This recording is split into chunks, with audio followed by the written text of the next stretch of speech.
pasmado ang bunganga. Beep, beep, beep, beep, beep. Ang tagalupa na viral ang mukha. Bip, bip, bip, bip, bip. Bumibip, bip, bip, bip, bip, bip, bip, bip, bip, bip, bip, bip na ba? Ang lahat, Martian, Beep, beep, beep, beep. Enrico Pañero, Bip, bip, bip, bip, bip.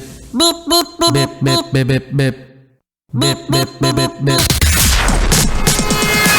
Tik tilaok! Tik tik tilaok!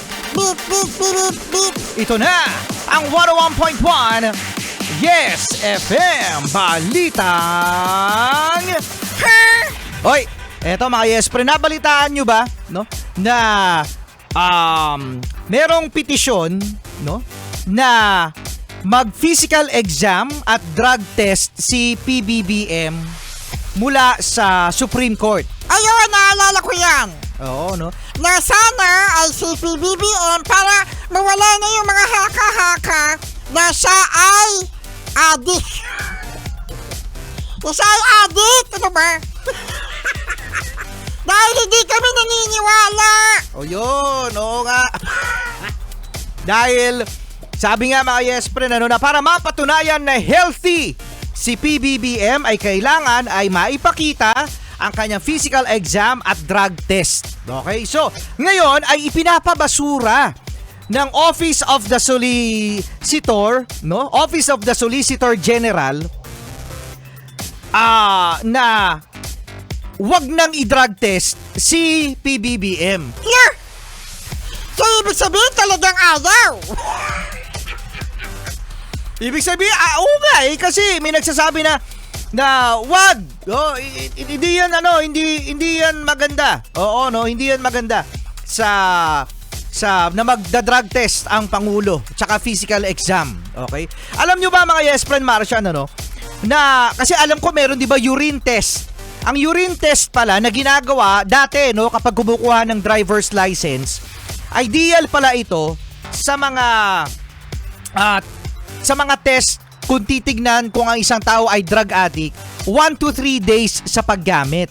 Oo, no, urine test ideal yan sa pag-identify kung ang isang tao ay nag-drugs within 1 to 3 days. Okay? Habang ang hair follicle test ay ang test na yan ay nakakapagdetermina sa isang tao kung siya ay gumagamit ng drugs up to 90 days. O yun. So yun ang request kay PBBM, itong hair follicle test para malaman sa mahabang panahon kung siya ay nag-drugs. So sabi nga ay pinapabasura yan ng Office of the Solicitor General o OSG, no, ang hiling ng Supreme Court para magpa-drug test si PBBM. Basta alam ko, adik yan. Bakit adik si PBBM? Adik sa pagtatrabaho, ano ba?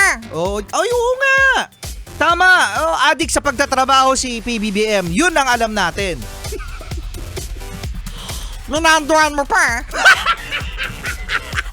Adik yan si PBBM. Oo.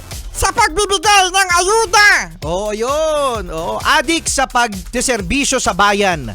Diyan talaga adik si PBBM. So ngayon ay hindi pa alam, no, kung positibo o negative. At saka alam nyo ba, no, Martian, mga Yes Pre, na mahal din pala ang hair follicle test. Sagot ko na! Sagot ko na yan, PBBM! Oy, ayan ha. Sagot na daw ni Martian. Oh, ang presyo ng hair follicle test, mga Yes Friend, ay sagot na ni Martian. Magkano, Martian? Sabi sa Google, Oh, magkano? 12,000 to 15,700 pesos ang test na yan. Uy, 12,000 to 15,700 pesos ang pag-hair follicle test. Sagot ko na yan! Ako na! PBBM, ako na sagot dyan sa follicle test amount, ha? Kung sinabi mo yan, ha? Sabi ko yan! Kala mo naman, may pambayad ka eh. Sabi ko lang. Charlie Kit Morning! You're just a